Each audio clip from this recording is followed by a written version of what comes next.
Duol makedo gi weche mag mibadhi e pacho ka mano EACC koni e thuolo mar higa achiel mosekalo giseyudo mwandu maromo silings bilion 3.6 mag piny owacho mane oyaki kata mane okawe yor mibadhi e pacho ka.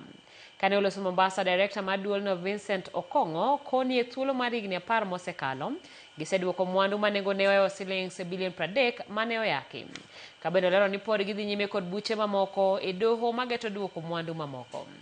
Gikoni gijiwo chenro mar kedo gi weche mag mibadhi to chutho bang' piny owacho medo kwan omenda mosebedo ka ichiwo negi higa ka higa kowuok kuom silings bilion 4.3 nyaka bilion 4.9. Worth 3.6 billion. But if you check over 10 years or thereabout, we have recovered assets over 30 billion in this country.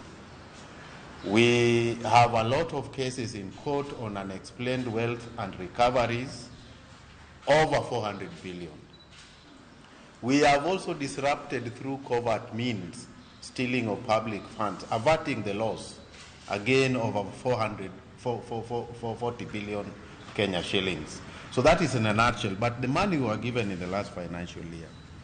3, we were able to examine institutions. We are also telling public entities, you need to strengthen your systems. But if you look at the number of files the Commission was investigating, my colleague will tell you there are several, because they are at various stages of investigation.